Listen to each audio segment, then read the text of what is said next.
New York State reverse mortgage lenders are in a state of limbo, that in the wake of new 11th hour regulations. In 2019, over 1,200 HECMs were endorsed in New York, representing 4% of overall industry production. Last week, many reverse mortgage lenders in the Empire State ceased loan originations for both proprietary, that's private, and federally insured loans, thanks to a slew of new regulations included as part of an emergency adoption in rulemaking, which was announced March 5th. The New York legislature passed AB 5626 last year, which was signed by Governor Cuomo in December 2019. The bill was born as a result of periodic complaints filed with regulators and increasing concerns of what some call deceptive practices. The legislation features several notable changes, including the requirement that both lenders and the borrowers have legal counsel present at the closing of the loan. In addition, according to one attorney familiar with recent regulations, telephone applications are now prohibited and counseling affidavits must be notarized. Lenders wishing to originate HECMs must apply for a separate approval from the state's DFS or the Department of Financial Services no later than June 5th. After the application is submitted, lenders may continue to engage in reverse mortgage lending activities while the agency reviews the application. Prior to AB 5626, federally insured reverse mortgages or HECM loans were exempt from that agency's regulation and oversight.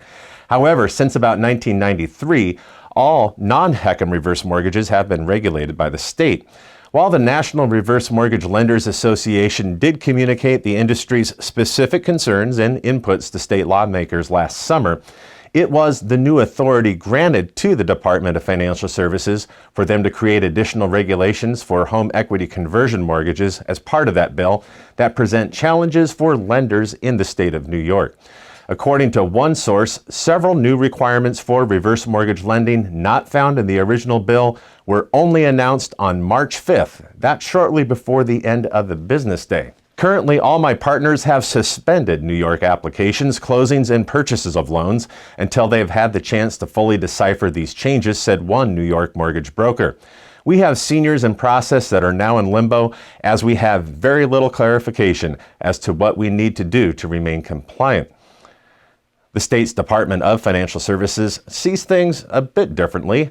That is reflected in their regulatory impact statement, which reads in part, although reverse mortgage lenders may incur some additional cost as a result of this regulatory change, the vast majority of reverse mortgage lenders are large businesses with the experience, resources, and systems to comply with these requirements. Any additional costs created by new notices and disclosures will not be significant. The creation of several state-specific reverse mortgage disclosures will likely be required to comply with the new regulations. According to one housing and mortgage attorney, lenders are going to have to weigh their choices for what are called window applications. Those are applications taken on or before March 4th. They could assume that the rules simply don't apply or turn down pending applications, citing the new rules. Now, homeowners who have applied on or after March 5th will likely need to wait for new disclosures to be created and approved in response to the state's 11th hour regulations. While the general parameters of New York's bill were known beforehand, it is the regulations that were drafted under the authority granted to the Department of Financial Services that could not be anticipated, since they were only published just hours before their enactment. Now, we're going to be closely following the developments on this story as it unfolds. Thank you for watching. You can also share this video with other reverse mortgage professionals, especially those in the state of New York. You can do that using the social media links on this page. And don't forget to comment below. Let us know if you've experienced some interruption in the state of New York. We'd love to hear from you. And if you're on YouTube, you can subscribe to our YouTube channel.